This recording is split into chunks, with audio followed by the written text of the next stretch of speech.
Bonjour à tous et bienvenue pour cette vidéo. Plusieurs personnes m'ont écrit pour me demander comment découvrir la vraie nature de façon directe, en posant des questions par rapport à l'exploration, comment mener l'investigation, comment accéder concrètement à cette libération dont parlent les textes de spiritualité authentique ou les grands sages de l'humanité. Il y a un véritable élan. Et j'ai donc décidé de faire cette vidéo pour partager avec vous une investigation justement très concrète, afin que vous puissiez chacun découvrir par vous-même et en vous-même ce que vous êtes vraiment.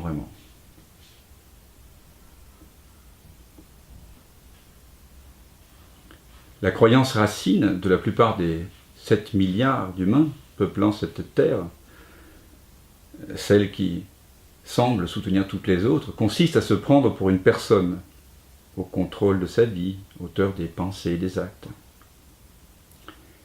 Mais par une sorte d'inattention ou d'oubli, nous nous sommes identifiés à un corps mental limité, qui est né, et qui par conséquent va mourir. Nous sommes, on pourrait dire, victime en quelque sorte d'une hypnose qui nous maintient dans l'impression d'être séparés des autres, séparés du monde, séparés de la vie. Et cette impression de séparation génère un sentiment d'incomplétude qui est justement la cause profonde de toute souffrance humaine et de la plupart des conflits dans le monde. Donc ça vaut vraiment le coup d'aller voir si cette croyance est vraie. Évidemment, nous ne pouvons pas voir ce que nous sommes, puisque c'est ce à partir de quoi nous voyons. Nous pouvons seulement voir ce que nous ne sommes pas. Il s'agit donc ici d'une investigation négative, où je vous invite à discriminer entre cela qui observe et ce qui est observé. Un peu comme dans le neti-neti, c'est-à-dire en sanskrit, cela signifie ni ceci ni cela. C'est une méthode qui appartient à la tradition de l'Advaita Vedanta. Et donc je vous invite à une exploration où nous allons réfuter les apparences que nous croyons être, pour finalement laisser se révéler le véritable soi qui, lui, ne peut être réfuté. La clé pour découvrir qui nous sommes vraiment, c'est toujours de remonter depuis les perceptions jusqu'à la source de cela qui les perçoit.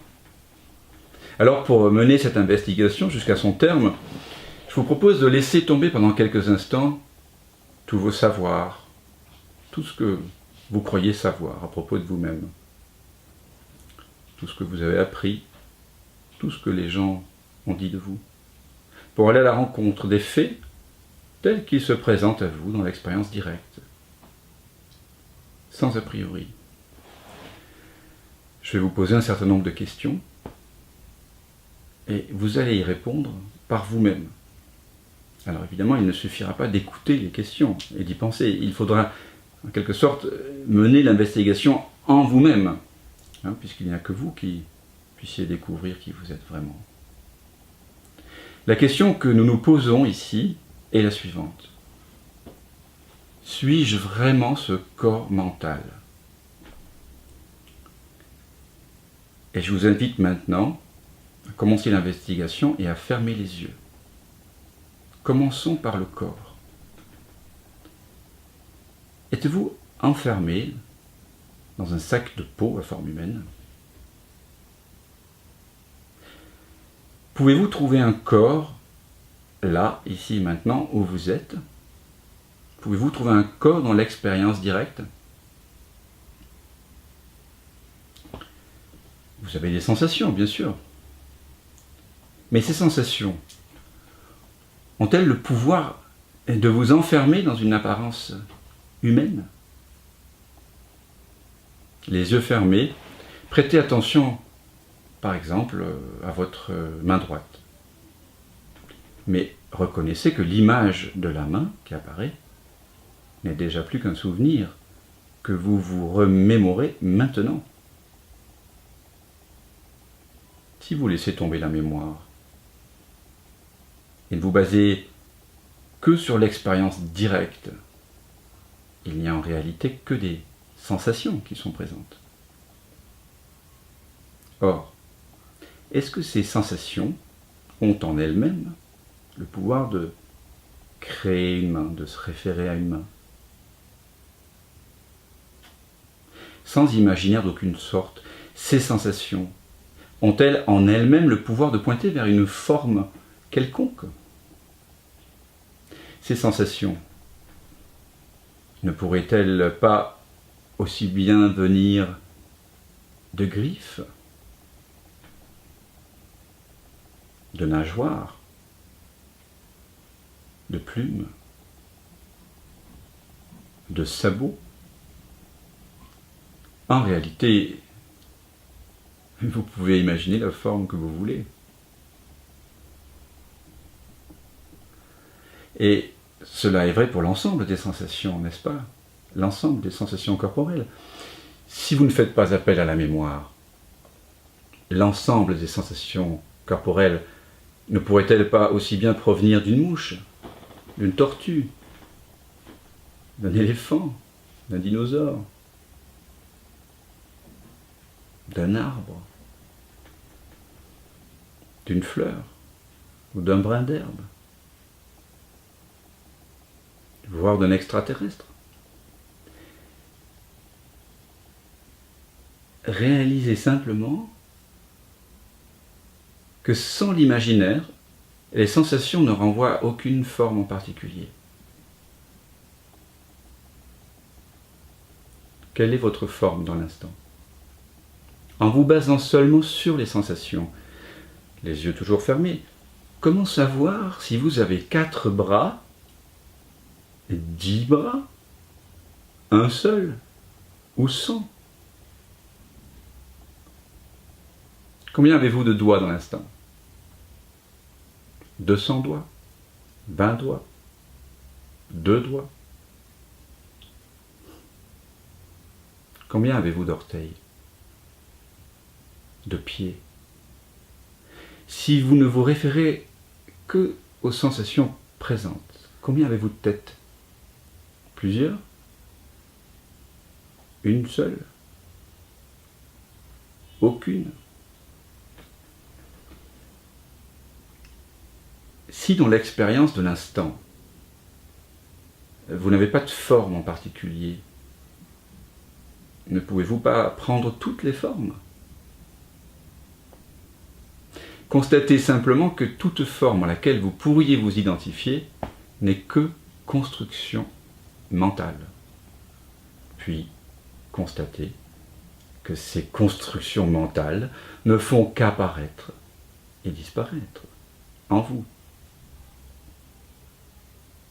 Et remarquez que l'espace conscient dans lequel ces images mentales vont et viennent ne va pas et ne vient pas avec elles. Enfin, reconnaissez que cet espace dans lequel ces images et ces sensations vont et viennent n'est pas lui-même constitué de sensations, d'images. C'est un espace conscient, certes, mais absolument dépourvu de forme.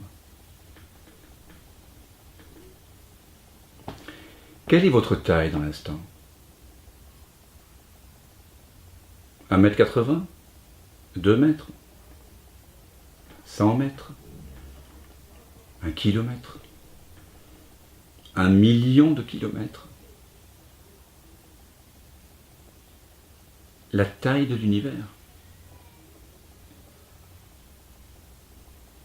1 centimètre? 1 millimètre? La taille d'un atome? Voyez que toutes ces idées de taille apparaissent et disparaissent en vous. N'êtes-vous pas, dans votre expérience directe, la conscience sans forme et sans taille dans laquelle tous ces imaginaires prennent place?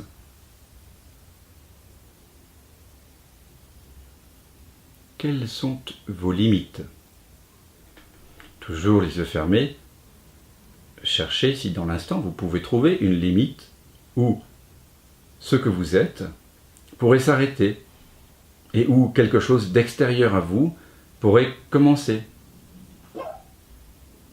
Où se situerait cette frontière entre vous et le monde, entre l'intérieur et l'extérieur? Dirigez maintenant votre attention vers le haut et voyez si vous trouvez une telle limite quelque part.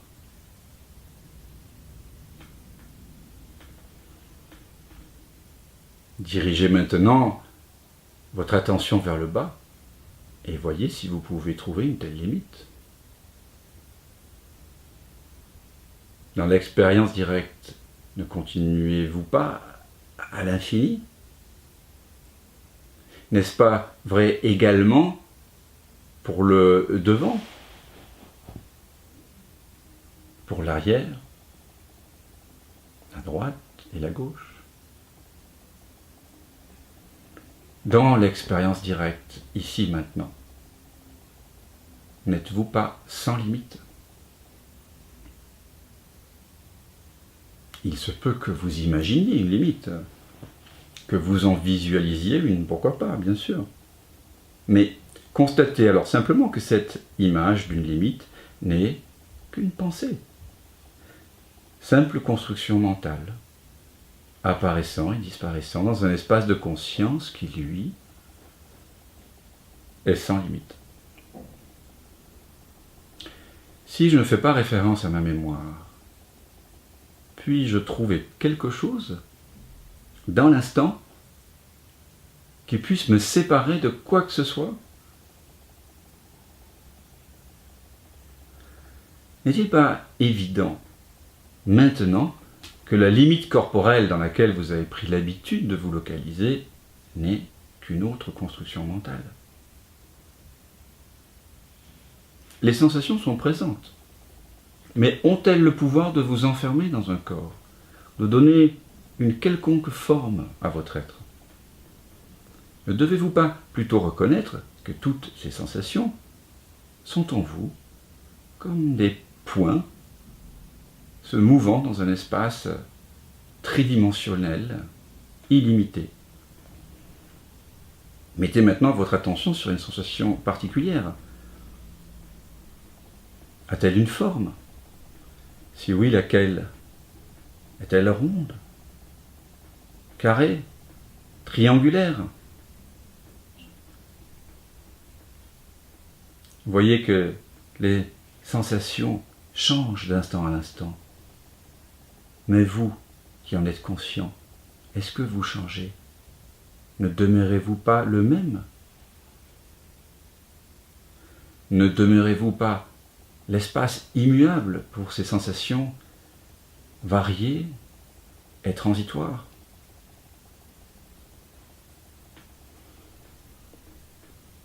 Portez l'attention sur la respiration, une attention neutre, sans intention. Laissez simplement le mouvement de la respiration et de l'expiration se faire naturellement.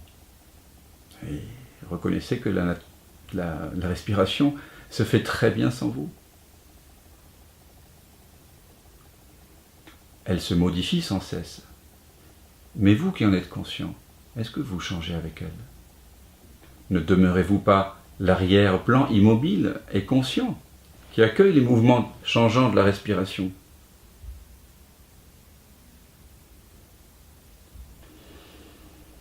En ce moment, il y a plein de sons dans votre environnement que vous percevez. Peut-être des sons de la pièce dans laquelle vous vous trouvez. Il y a le son de ma voix. Peut-être des sons d'une pièce voisine ou d'appartements avoisinants, ou encore des bruits provenant de l'extérieur, du dehors, des sons qui semblent plus lointains. Vous pouvez également prêter attention aux sons qui semblent plus proches, les sons corporels, ceux de votre respiration, de votre estomac s'il gargouille, ou de votre cœur, qui, j'en suis sûr, est en train de battre en ce moment.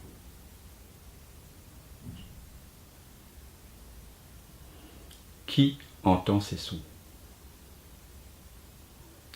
Dans l'expérience directe, si vous laissez de côté vos savoirs, ces sons sont-ils vraiment perçus à partir d'une tête ou de deux petites oreilles? Ne sont-ils pas plutôt perçus à partir de l'espace? Les sons naissent et meurent, ils modulent sans cesse. Est-ce que vous, qui en êtes conscient, vous changez? N'êtes-vous pas le silence imperturbable dans lequel apparaissent tous ces sons et dans lequel ils s'éclipsent? À quelle distance de vous se produisent ces sons? Une distance entre quoi et quoi d'ailleurs? Si vous ne faites pas appel à l'imaginaire, n'est-il pas évident que dans l'expérience de l'instant, tous les sons apparaissent en vous, finalement, à la même distance, à 0 centimètre de vous-même? Pouvez-vous alors vraiment dire que les sons apparaissent à l'extérieur de vous? N'est-il pas évident dans l'expérience directe que tous les sons apparaissent dans l'espace silencieux de votre être? Le silence que vous êtes ne peut être perçu, puisque c'est ce à partir de quoi tous les bruits sont perçus. Dans la Kena Upanishad, il est dit, ce n'est pas ce que les oreilles entendent, mais c'est ce par quoi l'oreille entend. Tel est le Brahman, c'est-à-dire la réalité ultime, ou le soi, et non cela que l'on honore comme tel. Le silence conscient n'est pas situé quelque part, il n'est pas localisé. Et donc, il n'est nullement affecté par les bruits qu'il entend. Réalisez que je suis ce silence en toute occasion, dans le chaos même de ma vie quotidienne. N'est-ce pas ça ma véritable richesse? Qui êtes-vous maintenant? Quel âge avez-vous maintenant? La mémoire affiche un âge avec une date de naissance, sans doute.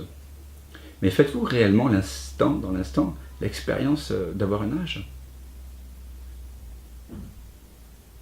Avez-vous 20, 30, 40, 50, 80 ans?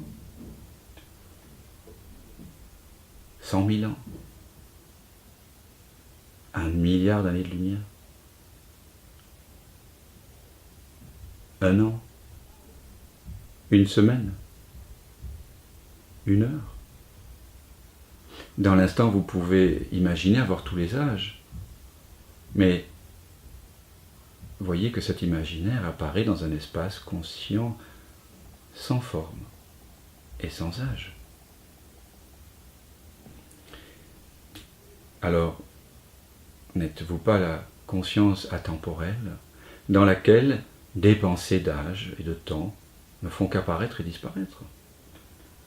N'êtes-vous pas neuf à chaque instant, et pourtant toujours le même? Si vous ne faites pas appel à l'imaginaire, ce maintenant-ci, n'est-ce pas le premier instant du monde? Le premier instant de la création? N'êtes-vous pas depuis toujours le témoin atemporel des perceptions, des pensées, et donc de l'impression du temps?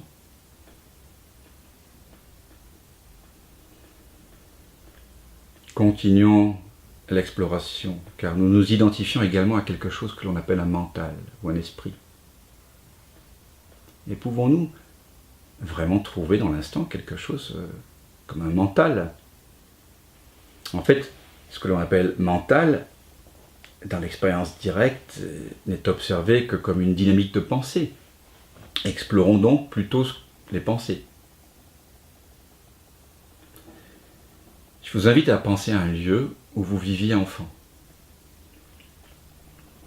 D'où a surgi cette pensée? Si je vous demande maintenant de penser à vos dernières vacances, cette nouvelle pensée surgit soudain et la pensée de la maison d'enfance s'éclipse, sans laisser de traces. D'où viennent les pensées? Où partent-elles? Faites-vous directement l'expérience d'une sorte de réservoir de la pensée, d'un lieu de stockage? Voyez que toute idée de lieu de naissance des pensées, de localisation, que ce soit par exemple le concept de cerveau, ou le concept de mémoire, ou le concept d'inconscient, ne sont que d'autres pensées, apparaissant et disparaissant en vous. Alors justement, il y a une histoire soufie qui illustre ce mystère, que j'aime bien. C'est l'histoire d'un jeune garçon qui se réveille au milieu de la nuit. Il allume une bougie et sort marcher dans les ruelles de sa ville avec cette bougie allumée dans sa main. Soudain, au détour d'une maison, apparaît l'ange Gabriel. Celui-ci lui demande « Mon garçon, peux-tu me dire d'où cette flamme est venue ?» Après quelques instants, le garçon souffle sur la flamme, qui s'éteint, et répond « Je te dirai d'où elle est venue si tu me dis où elle est partie. »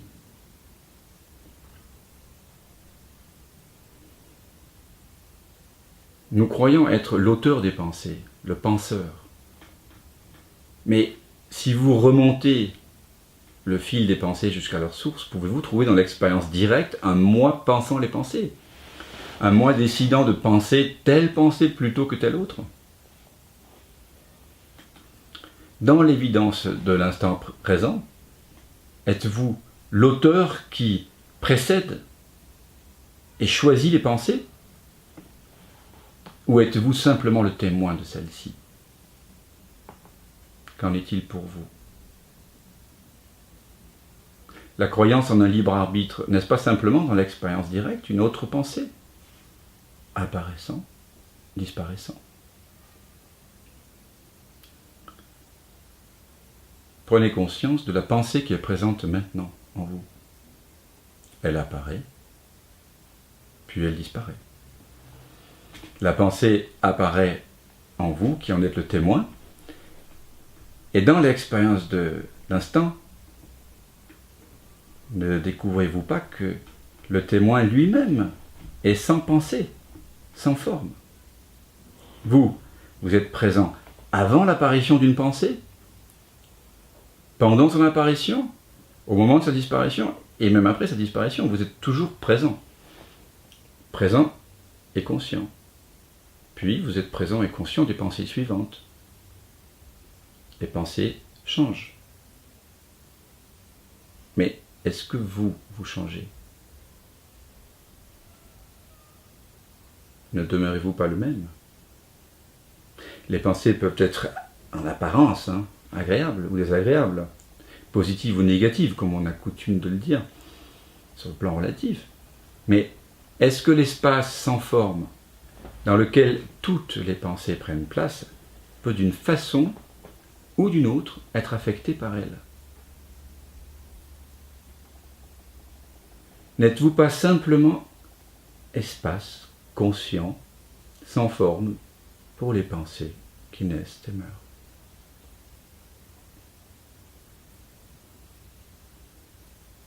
N'en est-il pas de même pour les émotions? Pensez à quelqu'un pour lequel vous avez une immense affection.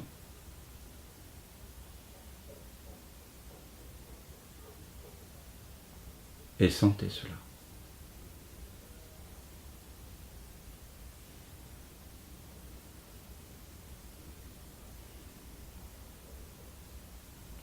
Pensez maintenant à une personne avec laquelle vous avez été en conflit, quelqu'un qui vous a trahi ou pour qui vous éprouvez des sentiments de colère ou de haine ou de jalousie. Et sentez cela. d'autres émotions surviennent, n'est-ce pas? Comme pour les pensées. N'observez-vous pas que vous êtes l'espace au sein duquel différentes émotions peuvent prendre place? Ne constatez-vous pas que cet espace que vous êtes demeure absolument libre des émotions qui le traversent? Il arrive que vous sentiez une tristesse immense. Vous pouvez être plein de jalousie ou d'avidité. Vous pouvez exploser de colère. Ou vous pouvez rayonner d'un grand bonheur. L'espace peut être plein d'émotions, mais constatez simplement qu'il n'est pas affecté lui-même en tant qu'espace. Votre vraie nature d'espace demeure vide d'émotions, immaculée, imperturbable. Prendre conscience de ma vraie nature d'espace inconditionnel ne signifie pas que je deviens insensible. Ça ne signifie pas que je nie mes sentiments, mes émotions, ni que je nie ma responsabilité en tant qu'humain dans cette incarnation. Mais en réalisant que je suis espace pour les émotions, qu'ils sont en moi et pas moi en elles, eh bien celles-ci ne peuvent plus me donner l'impression d'être figées ou piégées en elles, c'est évident, n'est-ce pas? Quelle est votre identité dans l'instant? Avez-vous une nationalité? Cet espace est-il italien, français, colombien, australien? Cet espace a-t-il un genre, une histoire, un passé, une famille, une profession, une adresse, un nom? Cet espace peut-il être malade ou en bonne santé, capable ou incapable, intelligent ou stupide, pauvre ou riche, beau ou laid? N'êtes-vous pas absolument libre dans l'instant de toutes ces déterminations, de toutes ces identités? Et au fond, est-ce douloureux de réaliser que vous n'êtes pas ce que vous pensiez être, à savoir une personne avec un corps, une personnalité, une histoire, un libre arbitre? Avez-vous le sentiment d'avoir perdu quelque chose? N'avez-vous pas plutôt l'impression d'être à nouveau entier, complet? Vous manque-t-il quelque chose en réalisant que votre véritable nature est sans forme et sans âge? N'êtes-vous pas absolument parfait tel que vous êtes? Absolument vide de forme et en même temps rempli jusqu'à ras-bord de cette plénitude d'être? N'êtes-vous pas tout simplement revenu à votre place, ici et maintenant? Place que vous n'avez en réalité jamais quittée, sauf en imaginaire. Et s'il fallait donner un nom à ce que vous êtes dans l'instant, ne serait-ce pas « je suis », non pas « je suis ceci » ou « cela », mais juste « je suis ».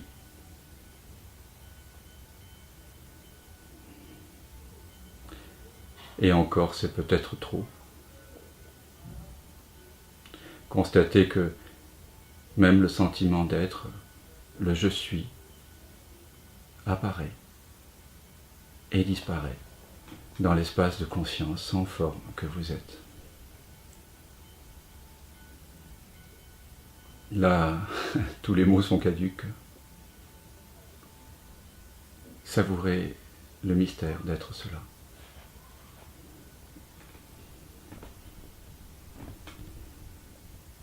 Merci. Vous pouvez maintenant rouvrir les yeux et voir que de nouvelles perceptions sont présentes.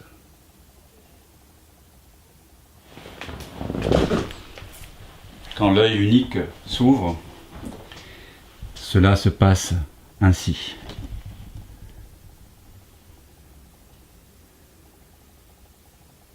Je viens de ce côté de la caméra pour que vous voyez ce qui se passe de votre point de vue subjectif. Comme le montrent à merveille les expériences de la vision sans tête de Douglas Harding, les couleurs apparaissent en vous. Ce doigt pointe vers cela qui en vous perçoit. Et chose étonnante, ce n'est pas une personne avec deux petits yeux vers lequel ce doigt pointe. Dans l'instant, ce doigt pointe en réalité vers un espace immense, transparent au-dessus de vos épaules. Un espace vide de couleurs, vide de formes, mais conscient d'être conscient. Vous demeurez espace sans forme et sans âge pour les couleurs. Et quelles que soient les formes ou les perceptions qui surviennent, cela ne change rien à votre vraie nature sans forme et sans âge. Cela ne change rien à votre nature d'espace. Quelles que soient les expériences du corps ou les événements, vous demeurez en tant que présence consciente sans forme et sans âge, pour peu importe ce qui est.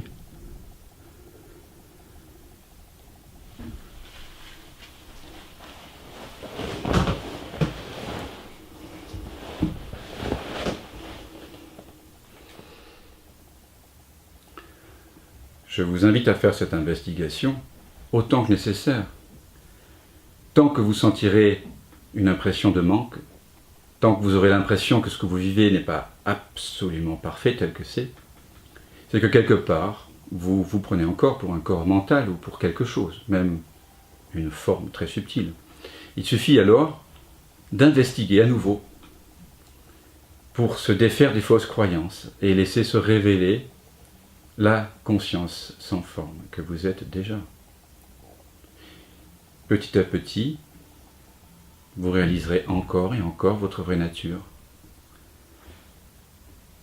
Et vous commencerez, comme on dit, à vous établir en elle, à vivre votre vie à partir de ce que vous êtes réellement. La bonne nouvelle, c'est que si vous êtes sincère et déterminé, vous êtes condamné à lâcher prise. Alors, si ce partage suscite des doutes, des questionnements, si vous avez envie de partager votre expérience, écrivez-moi sur mon mail et je tâcherai de vous répondre, soit par écrit, soit par une autre vidéo. Je vous remercie pour votre présence. Belles éclosions à tous.